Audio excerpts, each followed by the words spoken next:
Dobro, evo imamo danas pred sobom neke, pa rekao bih baš zanimljive promotivne materijale. U pitanju je firma Multisoft iz Užica. Mnogi ih se možda i sećaju, od 90. su tu bili praktično pioniri kod nas, što se tiče obrazovnog softvera i multimedije. Da, Multisoft. Zanimljivo je baš pogledati šta su radili. Bili su, među prvima u Jugoslaviji, posle i u Srbiji, u tom polju. Tako je, i cilj nam je danas da malo prođemo kroz ove njihove kataloge, da vidimo šta je bilo ključno tu, kako su oni vidjeli tehnologiju u učenju. Upravo. Da vidimo ne samo tu ponudu, šta su nudili, nego i zašto je to tada bilo važno, a bilo je važno. I kakav su, na kraju krajeva, trag ostavili. Kombinovali su, čini mi se, i svoj razvoj i neka strana rešenja, je li tako? Jeste, vidjet ćemo i to. Sad, oni ističu taj dug staž, znači preko 30 godina, i imaju ceo spisak nekih nagrada. Recimo, Užice nekad i sad kažu najbolji CD-ROM 97. Pa onda CD Bukvar, nagrađen na sajmu knjiga 99. Čak je bio predstavnik Srbije na nekom samitu UN 2005.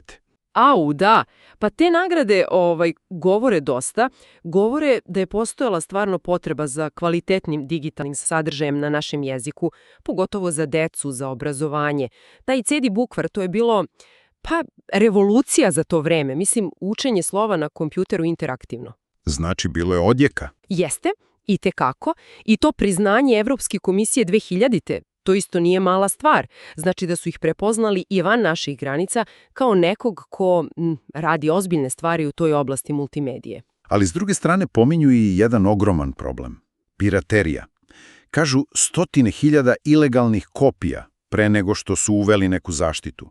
Koliko je to moglo da ih, uspori? Ogromno. To je bio realan trošak, znate.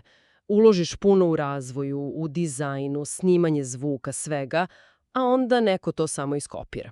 Demotiviše, naravno. Zato su i morali da uvedu taj sistem registracije, aktivacije. Ono sa kodovima? Da. Telefonom se aktiviralo ili kasnije preko interneta. To je bio, nužan korak da bi uopšte mogli da opstanu i da finansiraju nove stvari.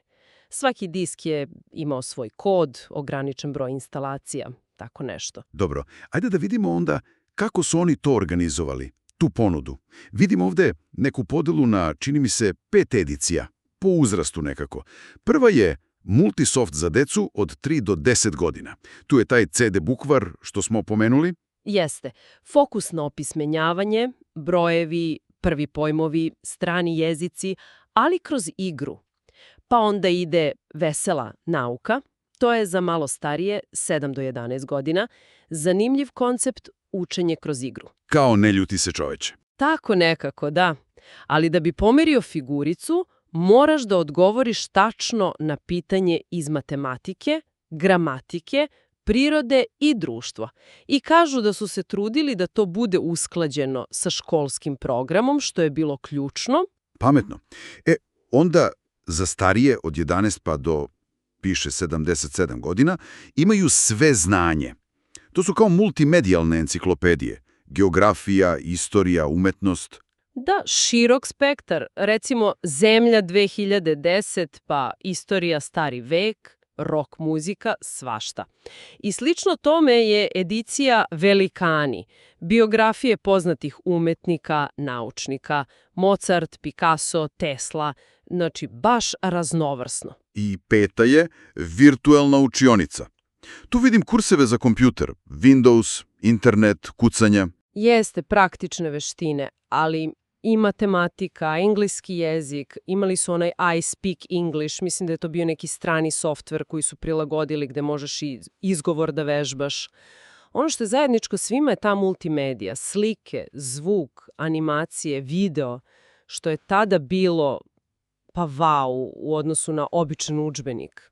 Pored ovih, da kažemo, programa za kućnu upotrebu, baš su dosta radili i za škole. Vidimo ovde kreator folija i projektor folija. Zvuči mi kao digitalni grafoskop. Upravo to. Sjećamo se grafoskopa, zar ne?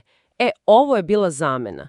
Nastavnik je mogao sam da pravi svoje digitalne materijale, te digitalne folije, ili da koristi gotove koje je Multisoft pravio.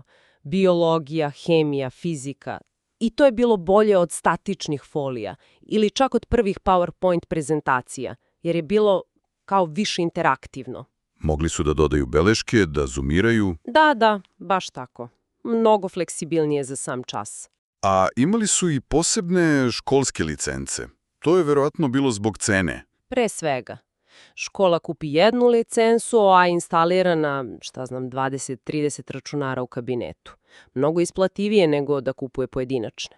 Uz to su išli i alati za pravljenje testova, vežbanki, onaj DigiTest, pa digitalne vežbanke na osnovu vesele nauke, pa ZARB neki za Word.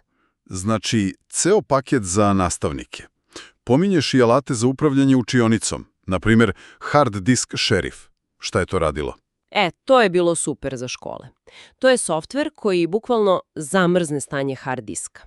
Učenici mogu da instaliraju, brišu, menjaju podešavanja, šta god, ali kad restartuješ računar, Sve se vrati na staro. baš tako. Idealno za održavanje kabineta gde svašta može da se desi. Imali su i taj desktop menadžer da nastavnik vidi šta ko radi na času i fast viewer za daljinsku podršku ako nešto zapne. Zanimljivo i ovo što si pomenula ranije, saradnje sa stranim firmama. Nisu samo svoje stvari pravili. Vidim ovdje Kotek, Hageman, Jenka. Nisu, i to je bilo pametno. Prepoznali su šta je dobro napolju, recimo te Jenka simulacije za fiziku, hemiju, matematiku su bile odlične, ili taj iSpeak za engleski. I onda su to lokalizovali, preveli, prilagodili našim uslovima, našem programu gde je moglo, tako su brže obogatili ponudu. Znači, tehnološki gledano, jak fokus na multimediju, interaktivnost, alati koji rešavaju konkretne probleme nastavnika i škola. I naravno, ta borba sa piraterijom kroz registraciju. A prodaja je išla i preko knjižara, i direktno školama, i online, verovatno kasnije. Jeste, da. Pokušali su da zaokruže priču, da naprave ceo jedan ekosistem oko obrazovne tehnologije kod nas. I sopstvena produkcija, i alati, i partnerstva. Zaista sve obuhvatno za to vreme. Prednost danas. Gde je tu prostor?